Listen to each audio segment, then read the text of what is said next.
दोस्तों पंजाब आईपीएल 2025 के फाइनल में है। जी हाँ, वही पंजाब जिन्होंने क्वालिफायर 1 खेला था, जहां पे बुरी तरह हारे थे वो बेंगलोर के खिलाफ। आज वो मुंबई को हरा के धमाके के साथ वापस बेंगलोर से भिड़ेंगे वो आईपीएल 2025 के फाइनल में। नमस्कार दोस्तों, स्वागत है आपका स्पोर्ट्स स्नैक्स के पॉडकास्ट सीरीज में, जहां हम आईपीएल के हर मैच की एनालिसिस करते हैं, इनसाइट्स देते हैं और मनोरंजक जानकारी आपको आप तक पहुंचाते हैं। और कल जो मैच हुआ था उसमें कई सारी चीज़ें ऐसी थी जो पहली बार हुई, कई सारी चीज़ें ऐसी हैं जो पहली बार होंगी, इसका प्लेटफॉर्म भी सेट कर दिया गया है। जी हाँ, हम बात कर रहे हैं 2025 सीजन के फाइनल मैच की, जहां पे पहली बार एक ऐसी टीम चैंपियन बनेगी जो पहले कभी नहीं बनी, यानी कि बेंगलोर और पंजाब फाइनल खेलेगी। और ये दोनों ही टीमें आज तक आईपीएल चैंपियनशिप नहीं जीती हैं। शुरुआत करते हैं पंजाब के मैच की जो मुंबई से हुई। क्या लगता है श्रेयस अय्यर का कितना योगदान था उसके अंदर? श्रेयस अय्यर ने देखा जाए तो पूरा चेस उन्होंने ही बनाया था। हाँ, स्टार्टिंग में जो एक ओवर जसप्रीत बुमराह का पिटा था जिसमें 20 रन आए थे, जॉश इंग्लिश ने एक प्लेटफॉर्म वहाँ सेट किया था कि हम लोग अगर मतलब उन्होंने ये अपने प्लेयर्स के दिमाग में डाल दिया था कि अगर आप मतलब जसप्रीत बुमराह जैसे बॉलर को 20 रन के लिए आप ले सकते हैं तो आप उनके किसी भी बॉलर को आप मार सकते हैं। और वही हमें देखने को मिला कि बाद में जिस तरीके से इनिंग्स चलती रही, जैसे जैसे प्लेयर्स आते रहे, नेहाल वधेरा ने इतनी अच्छी इनिंग्स खेली, 48 के आसपास उन्होंने भी मारे थे। श्रेयस अय्यर ने भी मतलब उनकी तो खैर बहुत ही बढ़िया बैटिंग रही, लास्ट के 19 ओवर में 4 छक्के मारे के उन्होंने मैच खत्म कर दिया। तो मतलब कॉन्फिडेंस बिल्ड वहीं से हो गया था। और उसके बाद जिस तरीके से पंजाब ने बैटिंग करी है और 200 प्लस का टारगेट चेस किया है, जो कि मुंबई के अगेंस्ट आज तक किसी टीम ने कभी नहीं किया, तो ये बहुत ही बढ़िया मतलब एक तरीके से देखा जाए तो फाइनल में जाने से पहले उन्हें एक बहुत बड़ा मोटिवेशन मिला है। तो इसको ये बिल्कुल कैरी फॉरवर्ड करेंगे फाइनल में। नितेश, आपके पास आने से पहले मैं जरा अपने दर्शकों से बोल दूं कि हमारे जो दर्शक हमें सब्सक्राइब कर चुके हैं उनको बहुत बहुत धन्यवाद। जिन्होंने नहीं किया है प्लीज़ हमें सब्सक्राइब कीजिए, लाइक कीजिए, शेयर कीजिए हमारे कंटेंट को। और नितेश, श्रेयस अय्यर, वही सवाल आपसे भी, श्रेयस अय्यर का क्या योगदान था इस मैच में? देखिए, श्रेयस अय्यर का योगदान तो कल देखा ही सबने कि मतलब जब से आए थे बैटिंग करने उसी टाइम से लग रहा था कि अपना माइंडसेट बना के आए हैं कि आर या पार चाहे कुछ भी हो जाए उनको फ्री फ्लोइंग खेलना है।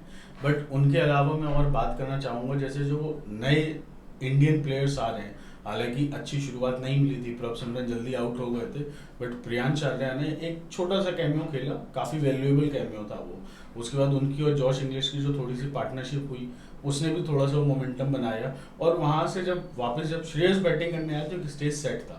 बट ऑफ कोर्स जो श्रेयस ने गेम पूरा कैरी किया अपने कंधों पर, मतलब उन्होंने चाहे लगातार 4 छक्के मारने हो, लगातार 3 छक्के मारने हो, किसी चीज़ से हिचकिचाए नहीं। ऐसा लग रहा था सर पे कफन बांध के उतरे हैं कि आज तो मैं बताऊंगा तुम्हें खिलाड़ी कौन है। सही बात। वो टेस्ट टीम में सिलेक्शन नहीं हुआ, शायद उसी का वो निकला। मेरा सवाल यही जानने के लिए था कि कप्तान की क्या रिस्पॉन्सिबिलिटीज होती है और कप्तान को कप्तानी पारी कैसे खेलनी चाहिए। कल श्रेयस अय्यर ने बताया, जो शायद शुभमन गिल जीटी के मैच में नहीं कर पाए थे। कई सारे प्लेयर्स हैं, इनफैक्ट हार्दिक पांड्या की अगर हम बात करें तो वो भी नहीं कर पाए। वो तो इनफैक्ट बैटिंग और बॉलिंग दोनों से कर सकते थे, बट दोनों ही जगह पे वो फ्लॉप रहे थे। तो एज ए कप्तान के होने के साथ साथ आप इन फील्ड जो ऑन ग्राउंड जो मेंटर होता है टीम का, एक मेंटर तो बाहर बैठा होता है, बट साथ साथ वहाँ पे मेंटर होता है, उसकी भूमिका भी वो बखूबी निभाते हैं। और किस समय किस परिस्थिति में कौन से गियर में आपको डालना है, ये सारी चीज आई थिंक श्रेयस अय्यर ने कल की। देखिए, एक अच्छे कप्तान की जो जिम्मेदारी होती है वो आप यदि कहें तो जो बड़े मैचेस में जो प्रेशर गेम्स होते हैं उनमें आप किस तरीके से परफॉर्म करते हो, उस पर डिसाइड होता है कि आप कितने बड़े खिलाड़ी हो या कितने महान योद्धा हो, अपनी टीम के कप्तान हो। तो आप ऐसा नहीं है कि इन्होंने स्टार्टिंग से ही कप्तानी पारियां नहीं खेली है पंजाब के लिए, कई बार खेली, बट कल जब सबसे ज़्यादा ज़रूरत थी तो वो खड़े रहे और आखिरी बॉल तक खड़े रहे। तो वो उन्होंने दिखाया है वहाँ पर करके। अक्षय, श्रेयस के कल की इनिंग में क्या आपको क्वालिफायर 1 वाला मलाल दिख रहा था? देखिए, क्वालिफायर 1 में जो हुआ था पंजाब के साथ, जो उनकी बैटिंग लाइनअप के साथ हुआ था, एकदम ही कोलैप्स कर गई थी बैटिंग लाइनअप। और वो मैं कोलैप्स भी शायद सही वर्ड नहीं रहेगा, बिकॉज उनका अप्रोच हमेशा से यही रहा है इस आईपीएल में एटलीस्ट, कि वो पहली बॉल से अटैक करने में जाते हैं। है ना, तो अटैक करने में देखिए आपके साथ रिस्क भी आएंगे और कभी कभार आप सक्सेसफुल भी हो जाएंगे। तो देखिए प्रभ सिमरन की बैटिंग हम सभी जानते हैं, वो ज्यादातर अटैकिंग ही खेलते हैं स्टार्टिंग में। तो वो ही हुआ था जब लास्ट मैच में पावर प्ले में शायद 4 विकेट गिरा दिए थे पंजाब ने, उस और उन 4 विकेट्स में श्रेयस अय्यर का भी विकेट था। अगर वो श्रेयस अय्यर का विकेट ना होता वहां पे तो शायद 150 रन के आसपास वो पहुंच सकते थे, मतलब एक ऐसा स्कोर जहां पे वो डिफेंड करने की कोशिश करते हैं। लेकिन उसमें जब वो श्रेयस अय्यर पिछले मैच में जल्दी आउट हुआ तो इस मैच में उन्हें ये चीज पता थी कि मैंने जो पिछले मैच में गलती करी थी वो मैं इसमें नहीं कर सकता, बिकॉज ये अगर इस मैच को मैं हारा तो मैं फाइनल में नहीं जा पाऊंगा। तो जिस तरीके से उन्होंने बैटिंग करी है और जिस तरीके से वो साथी अपने जो बल्लेबाज थे उनको चलाते हुए चले गए, नेहाल वजीरा मतलब यंग प्लेयर हैं उनको भी उन्होंने चलाया। और सबसे बड़ी मैं मतलब दाद दूंगा यहाँ पे कैप्टनसी की उनकी, कि अगर आप पंजाब किंग्स की टीम को देखें, इंटरनेशनल प्लेयर्स को अगर मैं साइड में रखूँ अगर, तो जो इंडियन जो प्लेयर्स हैं उस टीम में सिर्फ 2 या 3 ऐसे प्लेयर्स हैं जो कैप्ट प्लेयर्स हैं। चहल है एक, और एक हर्षदीप है, और एक श्रेयस अय्यर खुद है। इन तीनों के अलावा कोई भी इंडियन प्लेयर वहाँ पे कैप्ट नहीं है। तो इन सबको प्लेयर्स को एक साथ लेके चलना और उन्हें सिखाना, गाइड करना, मतलब फील्ड पे भी और फील्ड के बाहर भी, ये कैप्टन की जिम्मेदारी और श्रेयस अय्यर काफी बखूबी निभा रहे हैं। और जरूरत पड़ने पे गाली भी देना, जिस तरीके से शशांक को दे रहे थे मैच के बाद, तो वो भी हमने देखा। नहीं, ये दिखाना है कि एज ए कप्तान आपके ऊपर कितनी जिम्मेदारियां हैं और कोई भी प्लेयर की किसी भी एटीट्यूड का कैजुअली नहीं ले। सही बात। और हर प्लेयर का अपना रोल है, और हर प्लेयर का अपना रोल है, और ये गाली देना भी एक पार्ट है ये दिखाने का या सिखाने का कि भाई आप किन चीज़ों को आप इतना इजीली या लाइटली नहीं ले सकते इतने बड़े गेम में। सही। जैसा कि शायद यही गालियाँ रियान पराग में सही समय पर पड़ी होती तो शायद उनका भी गेम अलग होता। उनका अच्छा नाम याद दिलाया सर ने। नहीं, खैर काबिले तारीफ थी पंजाब की कल की इनिंग। मुंबई कहाँ गलती कर गई? मुंबई का क्या उनका जो अप्रोच रहा है कि भाई, इनफैक्ट जैसे हमने अपने इंट्रो में कहा था कि कुछ ऐसी चीजें हुई जो पहली बार हुई हैं, जैसे 200 प्लस स्कोर को मुंबई ने हमेशा डिफेंड किया है, कल वो भी टूट गया। तो मुंबई क्या लास्ट के 2-3 ओवर में कैजुअल हो गई मुंबई? उनको लगा कि भाई 200 प्लस क्रॉस कर जाएंगे तो हम जीत जाएंगे। नहीं, बैटिंग में भी हाँ देखिए 20 रन मेरे हिसाब से वो शॉर्ट थे, बिकॉज देखिए जो ग्राउंड था वो वहां पर इस साल में सबसे ज्यादा 200 प्लस स्कोर बने उस ग्राउंड पे सबसे ज्यादा। हाँ, कल के मैच में थोड़ी सी मतलब कंडीशंस अलग थी, बारिश हो गई थी तो थोड़ा वेटनेस भी था विकेट पे, थोड़ा डल भी था विकेट, लेकिन उसके बाद भी जब शुरुआत की शायद 5-6 ओवर के बाद विकेट अच्छा बिहेव कर रहा था, बॉल अच्छे से बैट पे आ रही थी। हाँ, स्लोअर बॉल्स स्टिक कर रही थी और सारे जो फास्ट बॉलर्स थे वो स्लोअर बॉल करने की कोशिश कर रहे थे। काइल जेमिसन ने भी मैंने देखा था कि एक ओवर में उन्होंने 6 की 6 बॉल स्लोअर फेंकी थी। तो वहां पे थोड़ा वो जब बॉल ग्रिप कर रही थी तो उस टाइम मतलब थोड़ी बहुत दिक्कतें हो रही थी बैट्समैन को, लेकिन उसके बाद जब जैसे जैसे मैच चलता चला रहा था पिच अच्छी होती चली रही थी बैटिंग, तो वहीं से 20-25 रन जो है शायद टीम के शॉर्ट रह गए थे। इसके चक्कर में उनका एक बड़ा स्कोर नहीं बन पाया, बिकॉज इस ग्राउंड पे आप 220 प्लस एक्सपेक्ट करते हैं जो एक अच्छा स्कोर होना चाहिए, विनिंग स्कोर होना चाहिए। एक समय पर जिस तरीके से उनका स्कोर चल रहा था, हालांकि यहाँ बारिश हुई थी, मैदान थोड़ा गीला था, बट जिस तरीके से मुंबई के बैट्समैन ने पिक किया था तो एक समय पर वो लोग आई थिंक ऑलमोस्ट 16-17 ओवर में 170-180 रन पर थे। तो आप 10 रन पर ओवर यदि आप 20 ओवर तक बना के 16वें ओवर तक लेके आ रहे हो तो फिर आप उसके बाद 15-20 रन हर ओवर में एक्सपेक्ट करते हो। तो मैं कहीं जबकि आपके पास विकेट भी बचे हुए थे, विकेट भी थे, मैं कहीं ना कहीं 230 एक्सपेक्ट कर रहा था। 18 में यदि आप 180 पर हो विच इज गुड, आपके पास 12 बॉलों में आप कम से कम 40 रन 45 रन खींचने की कोशिश करते हो। 3 ओवर में 50 run is more than doable in specially इस मैच में जो करो या मरो वाला मैच है जिसमें आपको पता है कि अब आप अंदर या बाहर जाने की स्थिति में हो। तो शायद आप सही कह रहे हैं कि शायद उन्हें लगा कि नहीं, हमने 200 हमेशा डिफेंड किया है तो इस बार भी कर लेंगे, बस 200 को आकर क्रॉस कर लेना है। इससे एक और सवाल निकल के यहाँ पे आता है कि हमने कई बार देखा है विराट कोहली जब मैदान में होते हैं तो उनका जो एक्सपीरियंस, उनका जो तजुर्बा है वो काम आता है रजत पाटीदार के डिसीजंस में, है ना, या जीते सरवाज अगर कप्तानी कर रहे होते तो उनके डिसीजंस में वो कंट्रीब्यूट कर रहे होते हैं जी। रोहित शर्मा इस बार जो आईपीएल मुंबई का हुआ है, मुंबई टीम की अगर हम बात करें तो हर मैच में वो डग आउट में ही बैठे हैं, एज एन इम्पैक्ट खेला उन्होंने, बैटिंग हुई खत्म, वो डग आउट चले गए वापस। एक तजुर्बेकार क्रिकेटर है, क्रिकेटिंग ब्रेन उनके पास है, आईसीसी ट्रॉफीज वो जीत चुके हैं भारत के लिए, तो डेफिनेटली काबिलियत उनके अंदर है। क्या मुंबई की थिंक टैंक उनके तजुर्बे को भुनाना जरूरी नहीं समझी कि उनको डग आउट में बिठाया? देखिए, यदि उन्हें ये लगता तो फिर शायद हार्दिक जिन टर्म्स पर कैप्टन बने थे एमआई के वही नहीं बनते। मैं बात कर रहा हूँ 2 साल पहले की, जब रोहित को हटा के और फिर हार्दिक को लेके आए थे और एज कैप्टन बनाया था, तब भी काफ़ी कंट्रोवर्सी छिड़ी थी कि क्या ये सही है, क्या ये गलत है, क्या हार्दिक इतने बड़े खिलाड़ी हो गए हैं। तो खैर रही इस बार की बात, तो उन्हें यदि आपने डगआउट में भी बिठाया था, आप कई बार यदि नोटिस करेंगे तो कैमरामैन ने उनके ऐसे इमोशंस कैप्चर किए हैं जब वो भड़कते हुए दिख रहे हैं डगआउट में बैठ के। तो यानी कि वो अपने तजुर्बे से ये नोटिस कर पा रहे हैं कि कहाँ गलतियाँ हो रही हैं। बट हार्दिक कई बार अपने आप में इतने बड़े खिलाड़ी हो जाते हैं कि वो बाकी चीज़ों को दरकिनार कर देते हैं। तो शायद वही एक मुझे लगा कि एटीट्यूड था कि ज़्यादा पॉजिटिव किया नहीं हुआ है एमआई के लिए। इसी सवाल को मैं थोड़ा सा एक्सटेंड करता हूँ, तो क्या इससे हम ये निकाल के ये देख सकते हैं कि या ये कह सकते हैं कि रोहित का ये आखिरी आईपीएल है या मुंबई के लिए आखिरी आईपीएल है? देखिए, अब इंटरनेशनल क्रिकेट में तो बस वनडे को अगर छोड़ दिया जाए तो वो एकदम ही मतलब उनका हो चुका है, सारी मतलब फॉर्मेट से वो छोड़ चुके हैं क्रिकेट। अगर मैं मुंबई इंडियंस की बात करूँ तो जैसे सर ने बोला, सही बोला कि 2024 में जब हार्दिक अपॉइंट हुए थे कैप्टन, तो वो अपने टर्म्स पे हुए थे कि उन्हें शायद मतलब जो पैसा था वो भी उन्हें अपने टर्म्स पे चाहिए था, कैप्टनसी भी उन्हें अपने टर्म्स पे चाहिए थी। और उस टाइम पे एक चीज़ और आई थी मतलब सामने निकल के कि रोहित शर्मा को इन्फॉर्म भी नहीं किया गया था कि उन्हें कैप्टनसी से हटा दिया गया है। एक मतलब पोस्ट के थ्रू मुंबई इंडियंस ने बस ये डाल दिया था कि हार्दिक नए कैप्टन है। और तो मेरे ख्याल से तब से ही रोहित शर्मा का जो दिमाग था या फिर मन था वो उतर गया है टीम से, या तो आप बोल सकते हैं। लेकिन हाँ, वो 2 साल खेल लिए। अब मुझे लगता है कि अब इस पॉइंट ऑफ टाइम पे, स्पेशली इस साल जैसे कि उनके साथ हुआ है कि अब बार बार उन्हें इम्पैक्ट प्लेयर के रूप में बाहर निकाल देते हैं, उससे बैटिंग करने वो आते हैं।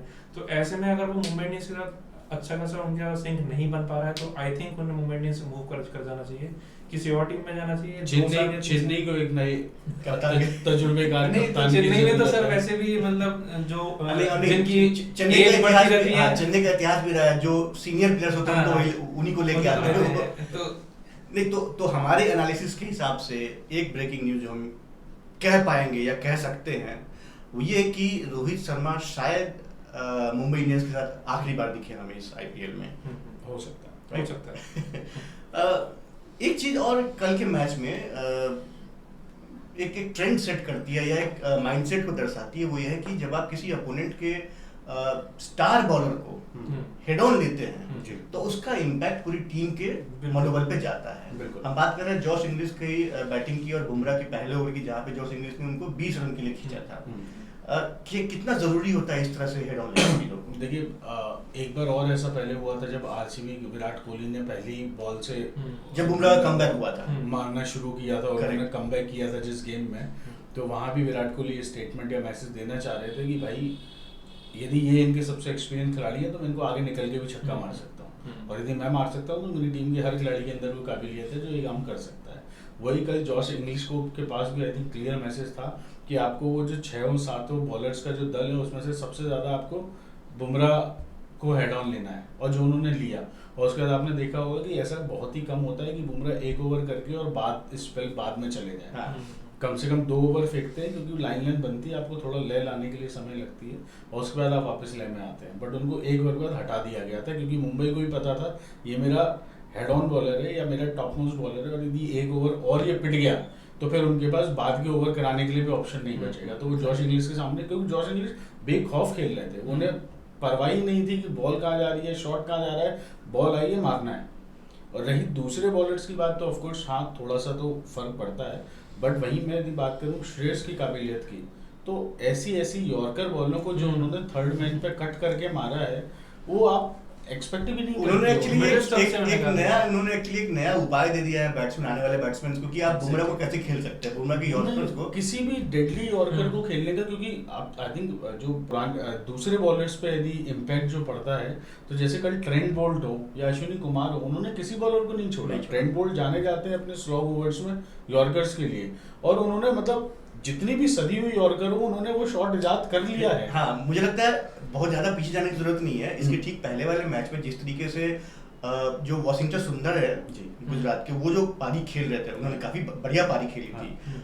उनको जो जिस बॉल पे बुमराह ने आउट किया था, जिसपे बेचारे सुंदर जमीन पे लौट गए, पिच पे एकदम घुटने पे आ गए थे, उस तरह की डेडली बॉल्स को श्रेयस जो है वो थर्ड मैन पे चौका निकाल रहे मैं थे। आपको एक और बात बताऊं, वो वाली जो बॉल थी वो फिर भी, क्योंकि क्या है, वॉशिंगटन सुंदर ऑलमोस्ट क्रीज और क्रीज से एक कदम आगे बैटिंग करते हैं। यदि आप उस यॉर्कर को एनालाइज करेंगे तो उनके पीछे टिप्पा खाई थी और उसके बाद गई थी इनको, जबकि अपना श्रेयस एकदम काफी डीप हाँ डीप खेल रहे थे। क्रीज में बैटिंग करते हैं, वो एक्सपेक्ट कर रहे थे पेसर्स के कि against। कैसी आएगी। तो वो इतना पीछे खड़े होकर ये उनसे ज्यादा डेडली यॉर्कर्स थे, और एक नहीं ऑलमोस्ट हर ओवर में दो, हाँ। हर बॉलर उन्हें दो यॉर्कर मार रहा था, और उन्हें शॉर्ट थर्ड मैन भी लगाया हुआ था। बट वो ऐसा लग रहा था जैसे आराम से कोई बच्चा स्ट्रेट उन्होंने एक नया फार्मूला इजाद कर दिया नहीं, है। और सर और आप प्लीज सर श्रेयस अय्यर को वॉशिंगटन सुंदर की बैटिंग से कंपेयर मत नहीं, कीजिए। मैं हम बुमराह कहाँ की पे कहानी श्रेयस बता रहा था। नहीं सर, हम कहाँ पे श्रेयस अय्यर को वनडे टीम का कैप्टन देख रहे हैं, आप कहाँ कंपेयर कर रहे हैं सर? नहीं, ये अच्छा पॉइंट मैं इस पे बात करना चाहूंगा कि जिस तरीके से श्रेयस अय्यर ने अपनी काबिलियत दिखाई है, not only in this tournament, इसके पिछले, अब हम जैसे चैंपियंस ट्रॉफी की बात कर ले, वर्ल्ड कप की बात कर ले, T20 की बात कर, जहां पे भी उनको खेलने का, डोमेस्टिक क्रिकेट की बात कर, जहां पे भी खेलने का उनको मौका मिला है, उन्होंने परफॉर्म किया पिछले 2 साल में। क्या अब वो डिजर्व करते हैं एटलीस्ट भारतीय वनडे क्रिकेट का कैप्टन बनना? देखिए, मेरे ख्याल से तो वो डिजर्व करते हैं भारत के हर टीम के हर फॉर्मेट के कैप्टन बनना। राइट, आपको मतलब यदि आईसीसी की रैंकिंग में best batsman on the second down यदि आपकी टीम में खेल रहा है, जो कि अभी श्रेयस अय्यर हैं, तो आप उनको हर फॉर्मेट का, क्योंकि सेकंड नंबर पे बैट्समैन बैटिंग करने वाला खिलाड़ी रीढ़ की हड्डी होता है किसी भी गेम की, चाहे आप टेस्ट मैच की बात करें, और श्रेयस की आप यदि टेस्ट की बात करें तो ऐसा नहीं उनकी टेक्निक में कोई फ्लॉ है, उन्हें हर बॉल को मारना आता है और हर बॉल को डिफेंड करना भी आता है। वो जब तक चाहे तब तक मार सकते हैं। उनके एवरेज आई थिंक शुभन गिल से ज्यादा बेहतर है। हाँ बिल्कुल बिल्कुल ना बेहतर है, टेस्ट में भी उनसे हाँ। अच्छी है। और फिर देखिए ये चीज़ है श्रेयस अय्यर के साथ, ये है कि उनका कूल एंड काम माइंड है, माइंडसेट बहुत कूल एंड काम है। और स्पेशली वनडे क्रिकेट देखिए, T20 क्रिकेट नहीं है, इसमें आप 50 ओवर तक कैप्टनसी करना और 20 ओवर में कैप्टनसी करने में फर्क होता है। 50 ओवर तक कैप्टनसी करने में आपके पास एक लंबा गेम होता है, उसमें आपको कई लीजर मोमेंट भी मिलेंगे। हाँ है ना। और वहीं अगर मैं बात करूं टेस्ट क्रिकेट में, जब ये हम सबसे पहले यही बात करेंगे, इंडिया इंग्लैंड की टेस्ट सीरीज में उनका सिलेक्शन जो नहीं हुआ है, वो किस बेसिस पे नहीं हुआ है, वो शायद सिर्फ गौतम गंभीर ही जानते हैं। मुझे लगता है, मैं इस पे, मुझे लगता है जो लास्ट के 2 ओवर्स में श्रेयस ने जो छक्के मारे थे वो छक्के नहीं थे, वो गौतम गंभीर और अजीत अगरकर के मुंह पे तमाचा था। मैं तो ये कहूंगा, मैं स्टेटमेंट वाले तमाचा, मैं स्ट्रेट फॉरवर्ड ये कहूंगा, और मुझे कहने में कोई हर्ज नहीं इस बात को कि श्रेयस अय्यर से ज्यादा डिजर्विंग आज की तारीख में कोई प्लेयर नहीं है। एटलीस्ट टीम में सिलेक्शन, आप ठीक है, आप उसको वाइस कैप्टन ना बनाओ, उसको कैप्टन बनाओ, टीम में सिलेक्शन तो होना चाहिए। वनडे टीम का तो मेरे हिसाब से वही कैप्टन होना चाहिए और कोई नहीं। आपने उनको सीधे से खारिज कर दिया। नहीं, आप तो ये तो तमाचा है। नहीं, और आप देखिए ऐसा कैप्टन जो 3 आईपीएल टीम्स को अलग-अलग अलग-अलग फाइनल लेके गया है। मतलब इतना तो एमएस धोनी ने भी नहीं किया आज तक। बिल्कुल। तो मुझे ऐसा लगता है कि कहीं ना कहीं जिस तरीके से उन्होंने ये गेम खेले हैं, वो हर फॉर्मेट में अपनी दावेदारी पेश कर रहे हैं, और शुभमन गिल अभी थोड़े और यंग है, उनको और मैच्योरिटी और एक्सपोजर की जरूरत है। तो अभी शुभमन गिल को रादर आपको ले जाना चाहिए था। अब आप एज उतना प्रेशर देकर उनको एज कैप्टन लेके जा रहे हो इंग्लैंड सीरीज में, वो आप ज्यादा गलत कर रहे हो उनके साथ भी और टीम के साथ भी। सही बात है। और वहीं आप केएल राहुल को देते कप्तानी और शुभमन गिल को एक्सपोजर लेने देते। हाँ? आप हर 2 साल में जाते हो, आप अगले सीजन में लेके जाते, इंग्लैंड नहीं लेके जाते, साउथ अफ्रीका लेके जाते, ऑस्ट्रेलिया लेके जाते। नहीं, और ऐसे में शुभमन गिल की बैटिंग पे भी फर्क आएगा। बिल्कुल बैटिंग पे वो मतलब उनका बैटिंग का फॉर्म भी डिप होगा थोड़ा सा, बिकॉज़ कप्तानी का प्रेशर कैसा प्रेशर होता है, बहुत लोग नहीं ले पाते। हाँ, चीज को वो भी ओवरसीज मैचेस में उनको ये चीज दे दी। तो मतलब वो बड़ी सीरीज है, ओवरसीज में 5 टेस्ट है, ऐसी बात नहीं है कि मतलब 1-2 टेस्ट खेल के वो आ जाएंगे, 5 टेस्ट खेलने हैं वहाँ पे। और इंग्लैंड की कंडीशंस में हम लोग को पता है कि कैसी हालत रही है पहले भी बैट्समैन की। मुझे लगता है ऐसे में कैसे भेज सकते हैं? मुझे लगता है हमारे एंड से जो गंभीर साहब को और अगरकर साहब को यही मैसेज है कि भाई शुभमन गिल और श्रेयस अय्यर की अगर हम बात करें तो कच्ची कली कतनार की तोड़ी नहीं जाती, और श्रेयस अय्यर जैसे काबिलियत को छोड़ी नहीं जाती। आपको लेना चाहिए था। और कल के मैच में जिस तरीके से श्रेयस अय्यर ने बैटिंग की, उन्होंने भर के तमाचे मारे हैं सारे सिलेक्टर्स के मुंह पर, बीसीसीआई के मुंह पर, कि भाई देख लो मैं क्या कर सकता हूँ। अकेले अपने दम से मैच जिताया है, जब वो मेरे ख्याल में 30-40 गेंदों पे आपको 80 के आसपास का स्कोर चाहिए था, वहां से लास्ट, और पूरा उसको एंड तक लेके जाना और 1 ओवर पहले खत्म कर देना। कि भाई ये लो और बताओ। हाँ। जहां इन्होंने आखिरी के 2 ओवर में 24 रन बनाए थे मुंबई इंडियन ने, वहां उन्होंने 19वें ओवर में एक ओवर में 23 रन चाहिए थे और एक ही ओवर में बना दिए, और 23 से 2 ज्यादा बनाए, 4 चाहिए थे, छक्का मारा। नहीं तो अगेन उनके कल के हर एक्शन में एक स्टेटमेंट था, जैसे मुंबई इंडियंस 200 प्लस के स्कोर को 19 बार डिफेंड कर चुकी है।